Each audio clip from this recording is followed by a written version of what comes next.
Thank you all for coming. Thanks for the invitation. My name is Marc. I'm from Humboldt University, Berlin. So that is one of the three major universities in Berlin, Germany. And I'm in the group of Professor Ulf Leser at the chair that is kind of a crossover between bioinformatics and database systems. So I presented during I'm still a PhD student, but in my last year, so I'm just writing my thesis and finishing my thesis, basically. And one of the last projects that I worked on was called Hi-WAY, Execution of Scientific Workflows on Hadoop Yarn. And I presented this paper at EDBT conference in Venice this year, a couple months ago. And I met Justin, and we found out that we had pretty similar things that we work on. Obviously, though, me coming from a scientific and very bioinformatics related institute, but still, I'm also working in time series based scheduling of basically batch workflows, and this is what I would like to present to you today. So I've been working on this in close collaboration with my colleague Jürgen Brandt and Carl Witt, who is a new PhD student in our group. And I've started with this project, I think, in 2012 during a stay abroad at KTH University in Stockholm in the group of Jim Dowling, who some of you may know as well. So without further ado, let's get started. So this is basically the background where I'm coming from.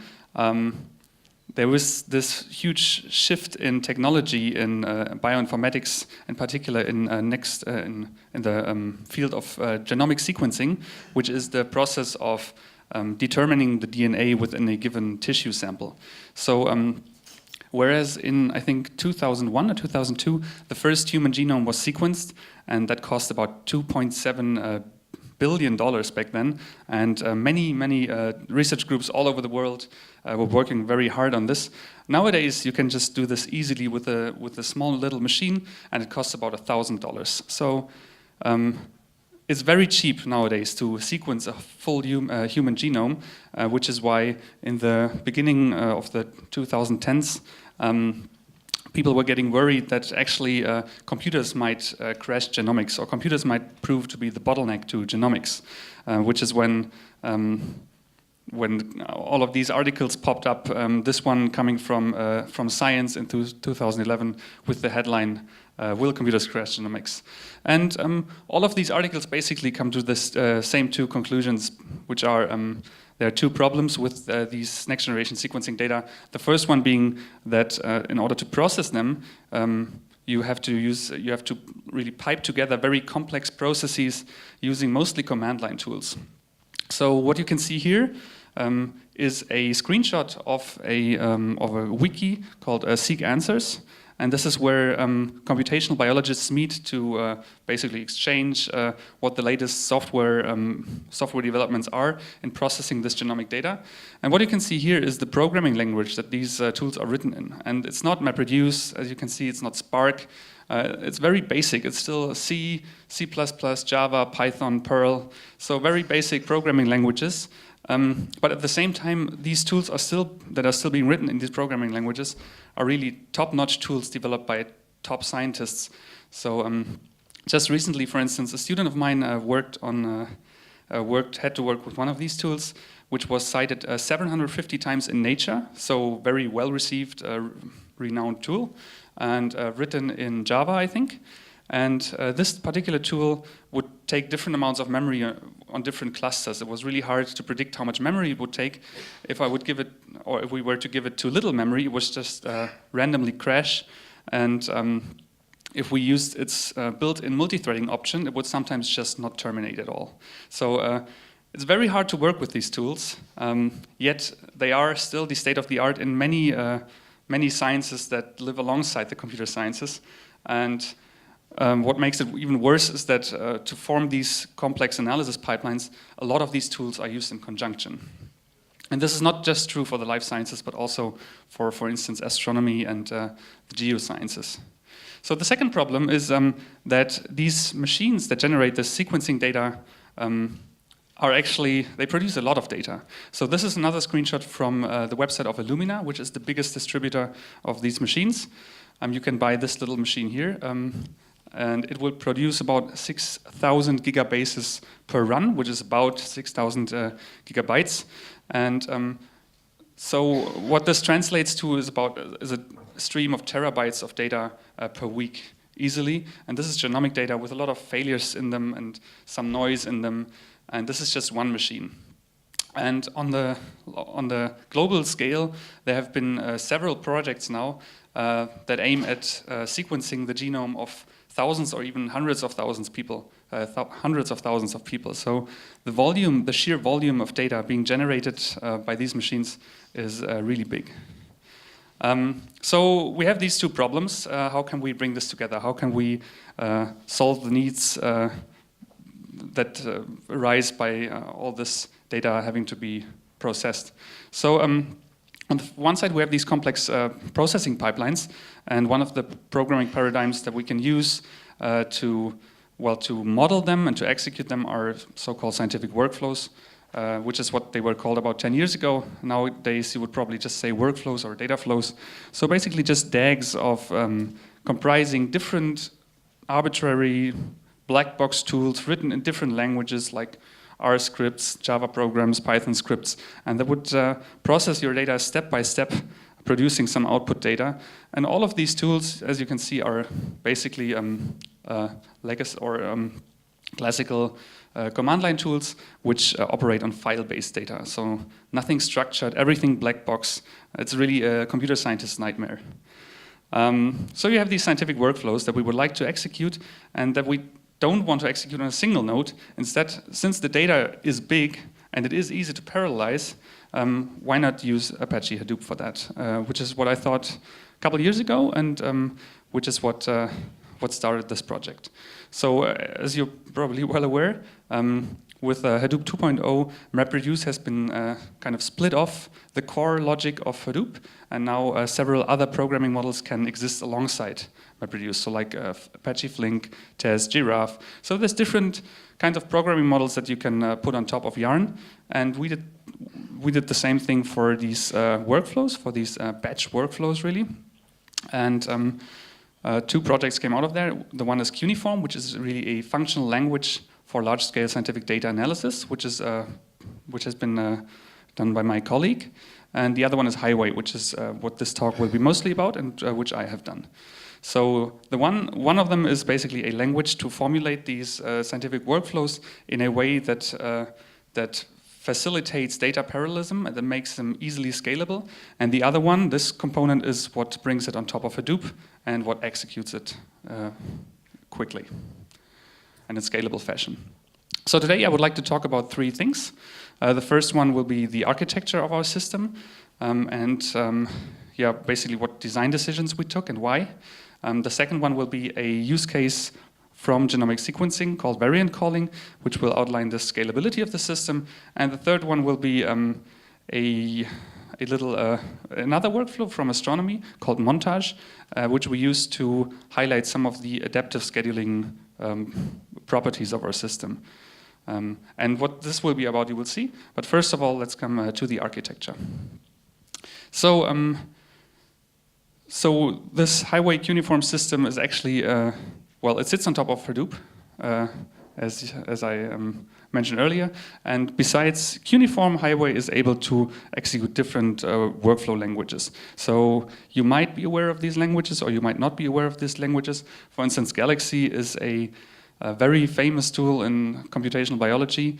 It's a web-based scientific workflow management system, and it has thousands of users. It has a huge user base, but it's not really built primarily for scalability.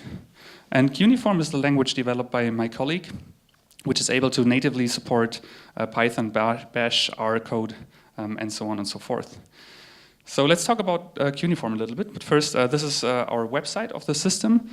We have some video tutorials on there that you can have a look at if you want to install the system, if you want to play around a bit, if you want to install a couple of workflows.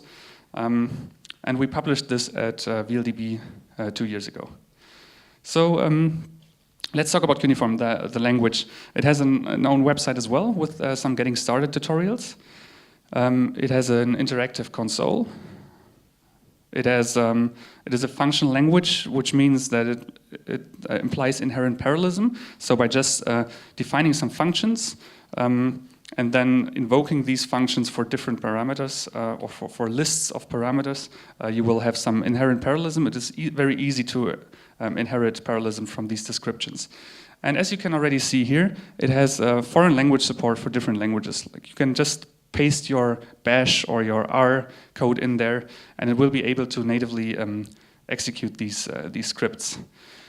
So what else? It has different aggregation functions like map and reduce, and it also supports loops and conditionals, which is, I mean, you might consider this to be a given, but in the world of scientific workflows, it isn't really. So some of these scientific workflow management systems don't have any loops or conditionals at all, which kind of limits their expressiveness. And it has a black box data and operator model. So the system that we build in general doesn't make any assumption on the tasks that it executes, on the data that it processes, that it produces. It's just file-based data and command line tools that we don't really know anything about, unstructured data, which we find to be still the case in most scientific disciplines. It also has a multi-threaded local mode, so you can just download it, play around with it, execute it locally with its console. And it has been published as well in 2015. So if you want to know more about this, there's a paper on this. Now this is the part that I've been doing for the last couple of years. So it's a one-man project, and it sits on top of Hadoop. It has one component called the workflow driver that is able to execute or to interpret different workflow languages. Two of them all of them I've already outlined. These two are just workflow languages, and this one is Cuneiform, which I just talked about. So it's multi-language. Secondly, it is able to execute or to interpret iterative workflows. That is, workflows where during computation of a task, it will be notified about the appearance of new tasks. So, for instance, one task might be finished, and by producing some unforeseen result, it might induce the generation of new tasks that will then have to be executed again. Another feature is scalability, which we inherit from Hadoop, really. We accomplish this by launching every task within a given workflow, and the workflow can comprise thousands or tens of thousands of tasks. We execute any task within its own container on Hadoop Yarn. And at the same time, we store all the data, all the input and output data in HDFS redundantly. And fourthly, Hi-WAY is built to facilitate reproducibility of experiments. It does so by whenever it executes a given workflow, it will generate a trace file, which is basically a log file. And this log file can be stored file-based, or it can also be put into a MySQL or Couchbase database. And these logs at the same time, not only do these logs allow for some means of tracing what has happened, but they can also, this log file itself can also be interpreted as another workflow. So you can just re-execute the log that comes out at the end of the pipeline.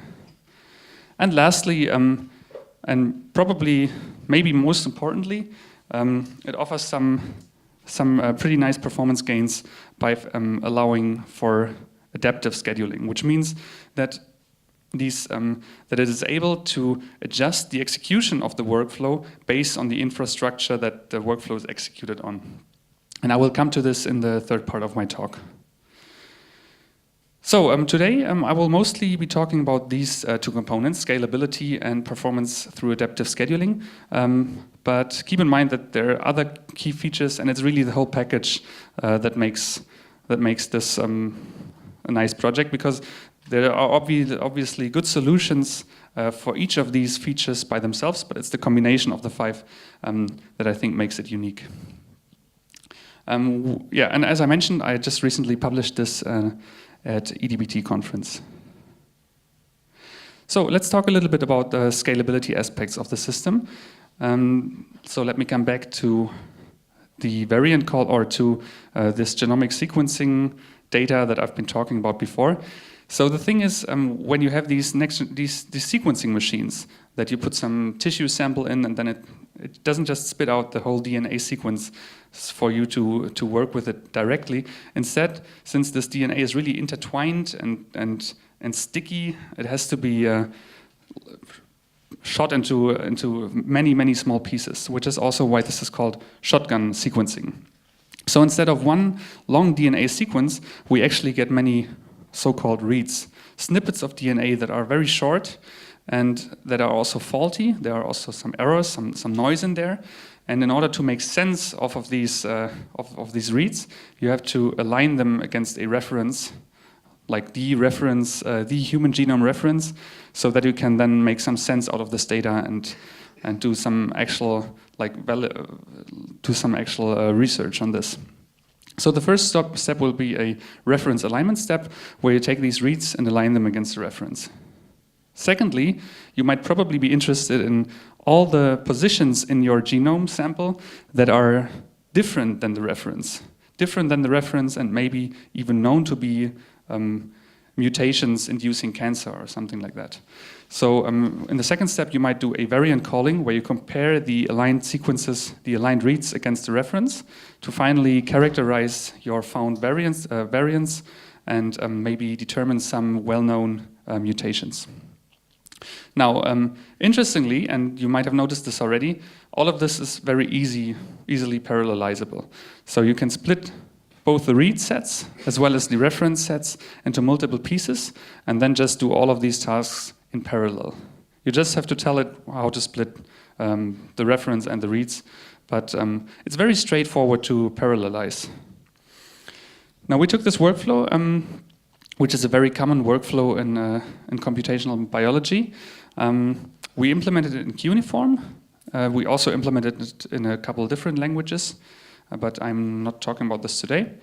We set it up via Chef. So a lot of the workflows that we wrote, we set up in Chef, which is a cluster setup and maintenance system, where you can just say, okay, where you can basically just, what you can use to set up a cluster installation with software dependencies with a couple clicks.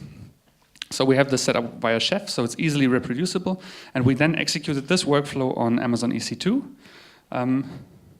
We took data, the data that we wanted to process from the 1000 Genomes project, which is an international project sequencing not only 1,000, but actually thousands of human genomes.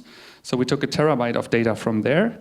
And then we did our scalability experiments by scaling up the number of data, the amount of data that we want to process, and at the same time scaling up the number of virtual machines from Amazon EC2 up to 128. So this is basically what came out. We have here the number, like the number of nodes, of virtual machines that we took from EC2, and at the same time the volume of data, which we doubled in every step. So we started with 1 virtual machine and 8 gigabytes of input data, and we doubled it and doubled it and doubled it until we got to 128 virtual machines processing 1 terabyte of data.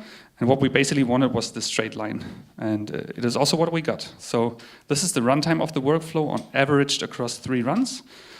This is the standard deviation, and as you can see, the runtime of the workflow remains relatively stable, even if we double the amount of workload, as long as we double the amount, like the size of the cluster at the same time. Unsurprisingly, but still a very nice result to find. So going a little bit more into the detail of the scalability analysis, we had a look at how much further could we potentially scale this out. And we had a look, so we basically looked at the CPU load, I/O utilization, and network throughput of the machines of the master nodes of Hadoop. So this is the green squares stand for the node that the Hadoop resource manager and node manager and name node resided on. So basically, we had one node dedicated for the Hadoop master processes, and in this graphic, these green squares show us how this node scaled when we took more and more data, when we processed more and more data. And the blue one is our own application master, so our own orchestration component for executing the workflow. And as you can see, I hope you can see that the CPU load was at the end only at 0.03, the I/O utilization at 0.006, and the network throughput at 0.5 megabytes per second. So there's still a lot of room for these master threads, for these master nodes to scale. So we had another look at the worker nodes, so the nodes dedicated to doing the actual computation, the nodes dedicated to doing the actual alignment and variant calling.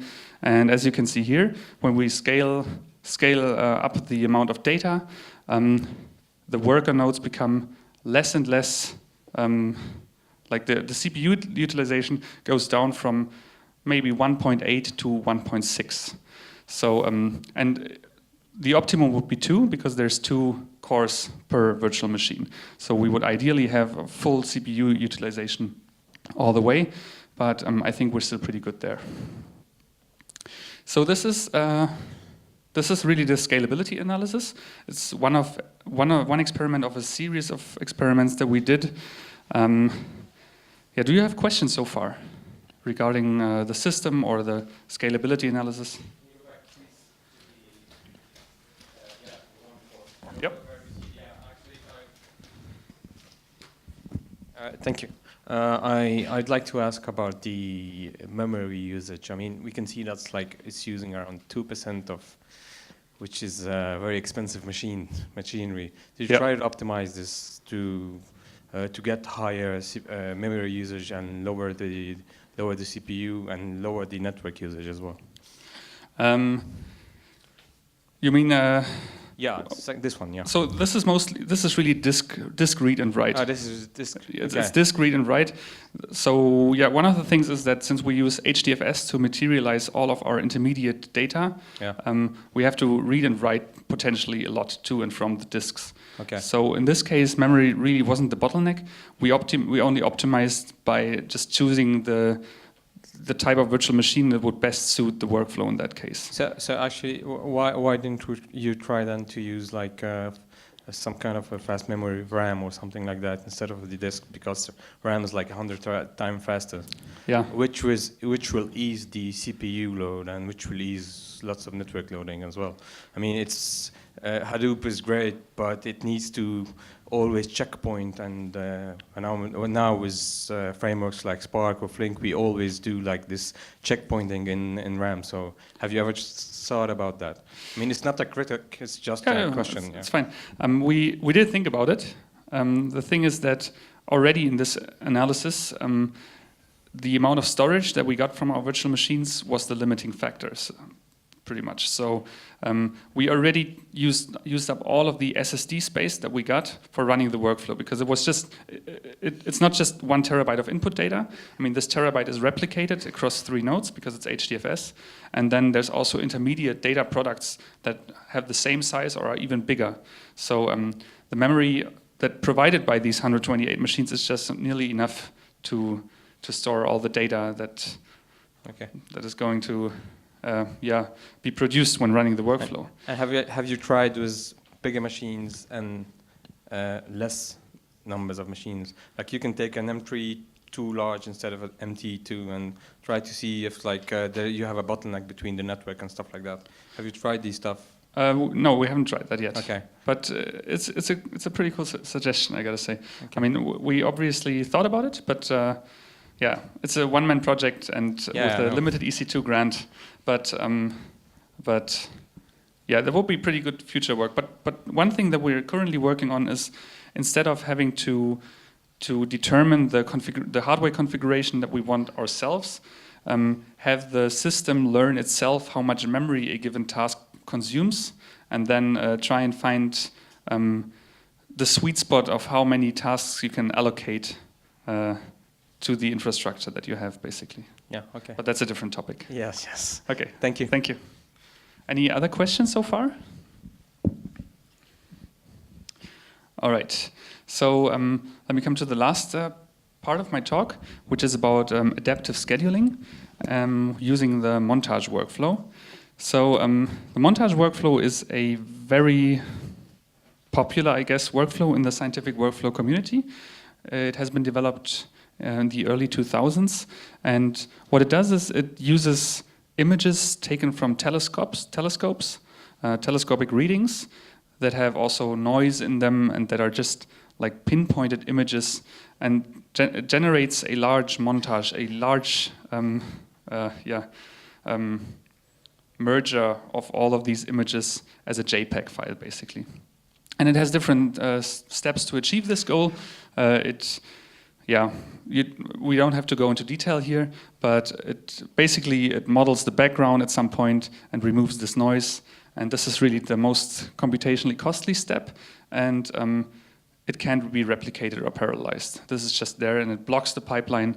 And so with this workflow, you can only go so far by adding more nodes. This is what you get by running the workflow. This is an image of the Omega Nebula, which is the output of the workflow if you set it to assemble a montage, a montage of this particular region. We use this workflow with a degree of parallelism of 11, which we got by setting the degree, that is the image size that you will get at the end, to 0.25. The workflow was written in a different language than Cuneiform.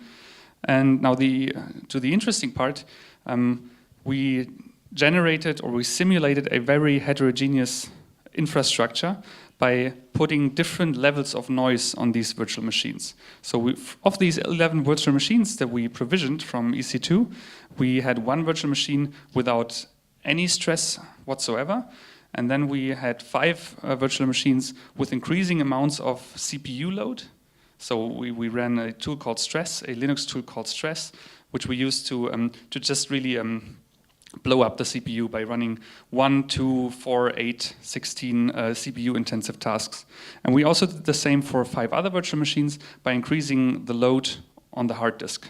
And what we wanted to find out is, can our scheduler take advantage of this and circumvent putting the computationally costly tasks on the really stressed out nodes.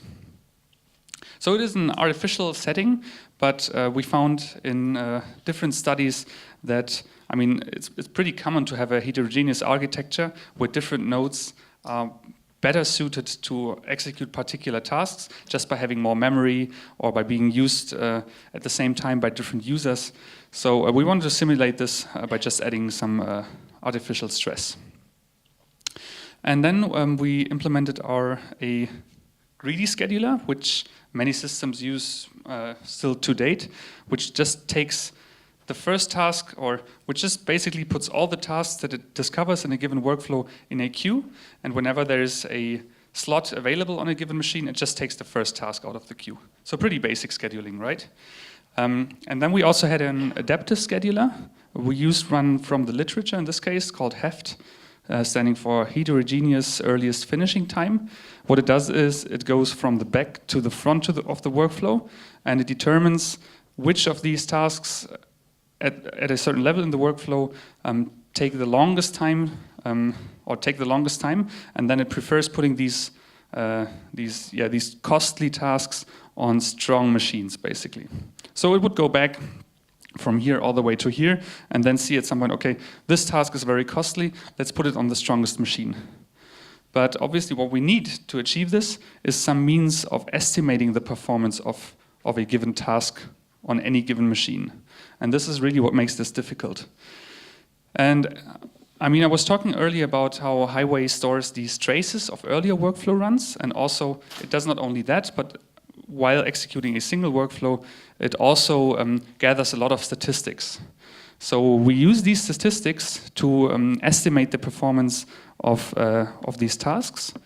And we do this by modeling the task on each machine as a stochastic process.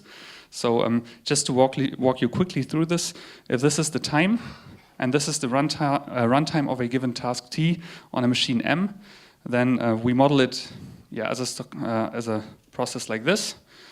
So imagine we have different measurements. These are measurements of how long this task took on different machines. Then we can use these measurements and the deviation in runtime that we observe between these measurements to compute a certain uncertainty. So we say, okay, the last time we measured this task, it took that long.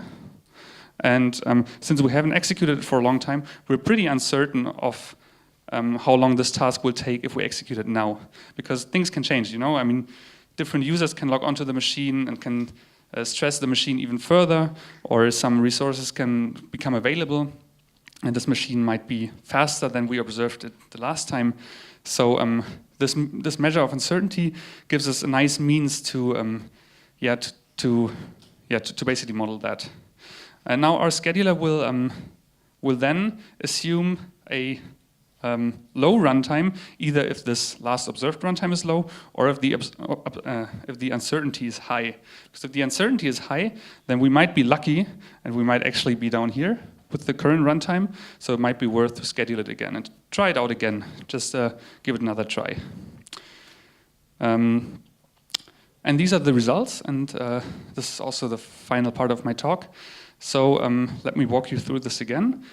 This is the execution time of running this 11-task montage workflow on our 11 virtual machine infrastructure, where the virtual machines had different amount of stress. And as you can see, the first time we execute this, we take pretty long, 250 seconds, which is even worse than just using the greedy scheduler. And this is because when we execute it the first time, we don't know anything about the infrastructure. We don't know at all which task works well on which machine. So our adaptive scheduler actually performs worse. But even already, if we only execute it once, we already outperform the greedy scheduler, because just by executing this workflow once, we learn some things about maybe how maybe this task performs better on certain machines because it's more I/O intensive than another task. And just by applying this knowledge, we can speed up computation on average. But the standard deviation is still really high. But finally, after 11 executions, we have tried out assigning any task to any machine at a certain time. So we have even learned for this huge task in the middle that I was talking before about, this modeling task that takes a long time. We now know what machine it runs best on. So all of a sudden, we get really good runtimes with a really low standard deviation, which is where we want to be. And we're looking into more methods of adaptive scheduling and more methods of time series runtime estimation as we speak. But these are our current presentable results so far. So finally, let me just quickly introduce my team. So this is my colleague Jürgen Brandt, who has been working on Cuneiform for about 3 years now as well. Karl Witt will replace me, or will continue working on Hi-WAY once I'll conclude my thesis at the end of the year. Jim Dowling has helped me greatly in working with Hadoop during my stay in Stockholm, and Ulf Leser is the head of our group, which supervised the work. And thanks to Criteo for inviting me and giving me the chance to give a talk here and get into contact with all of you. So these are some references that I mentioned in between. So I'm happy to take your questions.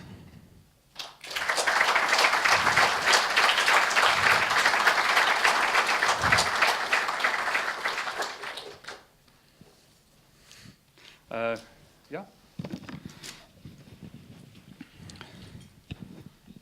Hello. Did you consider using HBase for the provenance manager databases to stay in Hadoop world? You mean for storing the provenance data? For storing the traces and all the statistics? Yes, all of that. Okay.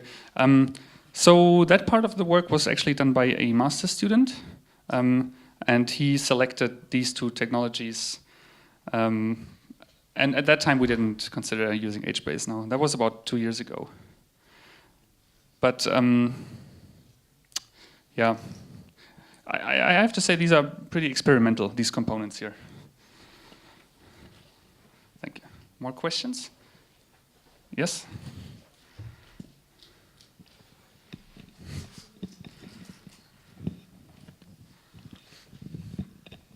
Yeah, thanks. So I was wondering, being in a functional context of programming and being able to have a measurement of the stress things on each task, don't you think that you could even scale the task by having control on the scheduler?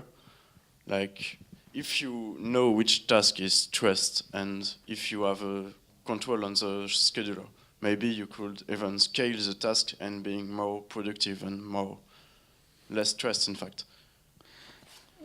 So you mean by... Like an automatic scaling by measurement of the stress of each task. So you mean while executing the workflow, Yeah. like realize, okay, this machine is getting really stressed, Yeah. maybe kill some tasks and put or migrate them to another machine? Or maybe scale, like, you know, this task is actually really stressed. Maybe we could scale it and move to another VM, like continuing to do the other task. It could be an improvement, really interesting in a way that you are in functional programming, so you don't have to bother about idempotent thing or such. So we have, thanks for the question. We have, I was talking about this scheduler, right? That we use this heft scheduler, which has been described in the literature, which goes from the back to the front of the workflow and so on and so forth.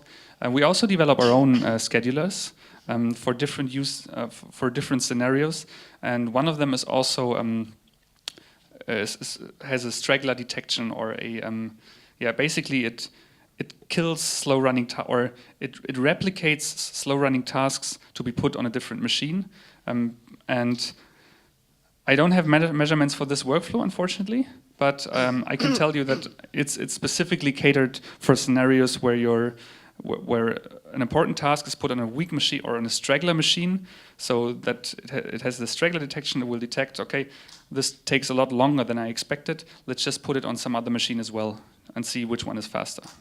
So we kind of have that in a separate scheduler. Okay, thanks. Just another question. Did you thought about being able to support Haskell on your project? Because you support R, you support Python. If you work on functional programming, maybe supporting Haskell is... So I'm not the functional programming guy. That will be my colleague. I think he's recently bought a book on Haskell, but I don't know if he's considering actually putting it on top of our platform. Okay, thanks. But feel free to ask him any questions. He's happy to take them. Yes, please.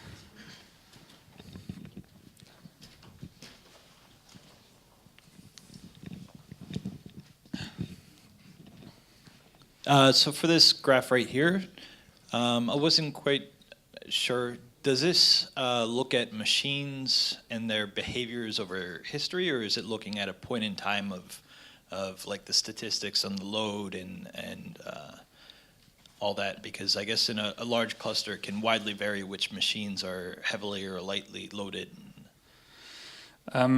So in this case we had so this is always the same infrastructure and the same workflow, right? And each point here is one execution of the workflow, like one full execution of the workflow. And the performance gets then better because when we execute it a second time, we've learned something about the infrastructure. And since we don't change the stress levels, our predictions will become more and more accurate. So there's an artificial setting, and each of these points is really one execution after the next, after the next, after the next. And we got up to 80, so we executed it 80 times, but it didn't really change in a noteworthy way. Does that answer the question? Yeah, I guess what I'm saying is I wouldn't assume in a large cluster that the performance of the same machine would be constant over time, but maybe the behaviors, if it's like you are experiencing one node with a high I/O load, maybe that also would be like have a similar effects. Yes, definitely. I'm definitely with you that in a large cluster, you won't have constantly bad performance on one, constantly good performance on another. It would just vary. It will just dynamically like change every now and then if different users like run different jobs. So this setting doesn't quite mirror that maybe the real world scenario, but we're trying to capture these dynamic fluctuations in performance by basically having this uncertainty layer, and not just using the last measurement, but also measuring the uncertainty of our last measurement, and then assigning tasks to machines that have where the uncertainty is above a certain threshold, and then we say, okay, we got to try this out again.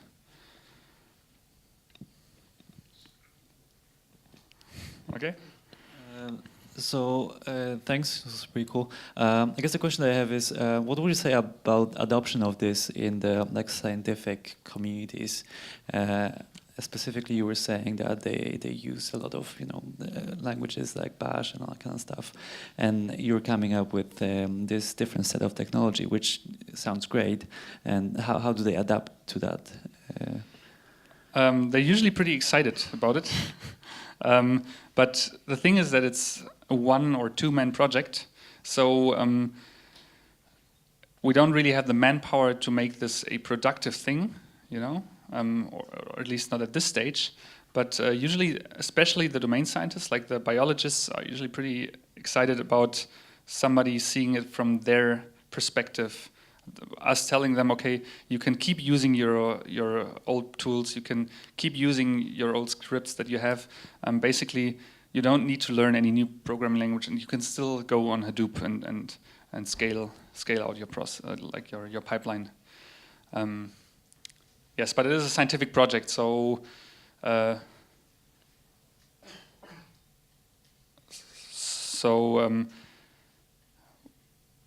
user base. Like, since we published this, we had a couple interested people, and the user base is growing, especially also considering that the language itself is a separate project, and the language keeps adding more and more users. Yes, that's pretty much all I can say there. Cool, thanks.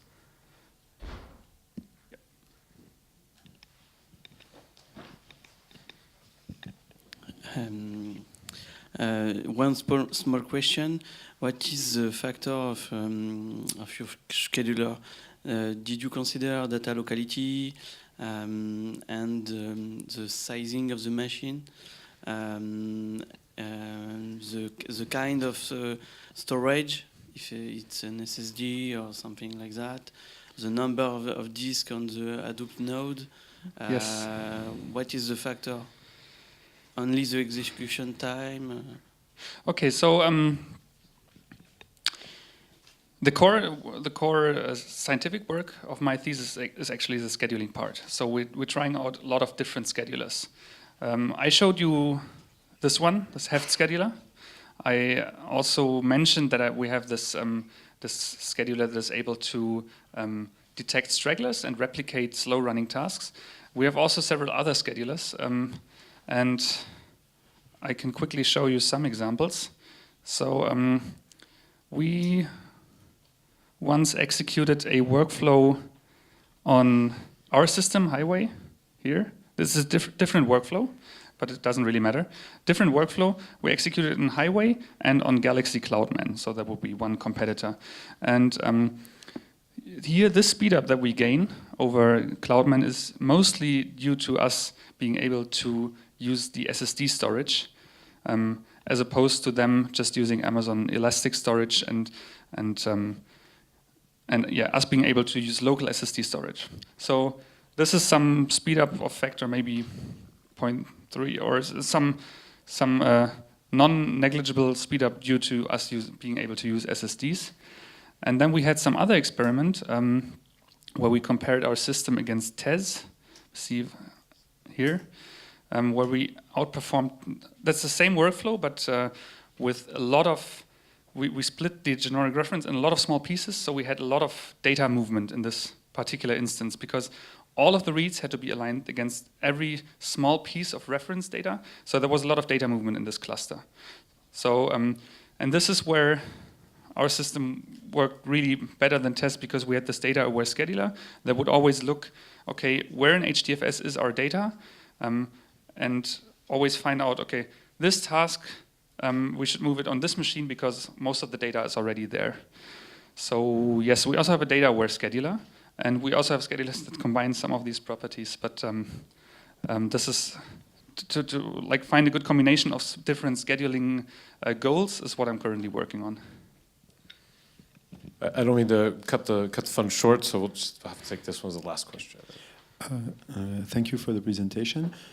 What I understood is your dataset was massively distributable. So to fall back on the question of our colleague here, did you consider reducing I/O to disk by using Hadoop's caching capabilities?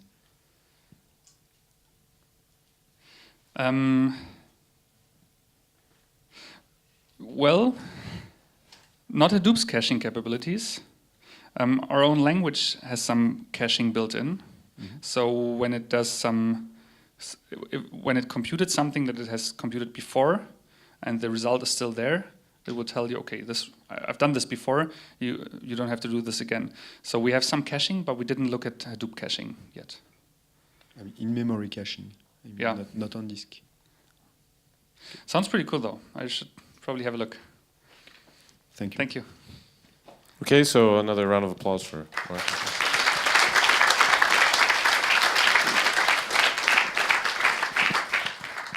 All right, well, I have some good news and some bad news. Bad news is that was the last presentation, so the day is over, except that the good news is the day is not really over because the night's starting. In 10 minutes, go up to the roof and there'll be some food and drinks, and we can continue discussing all these wonderful schedulers and workflow managements and catastrophes in production on the roof. Thanks a lot, everybody. It's been great.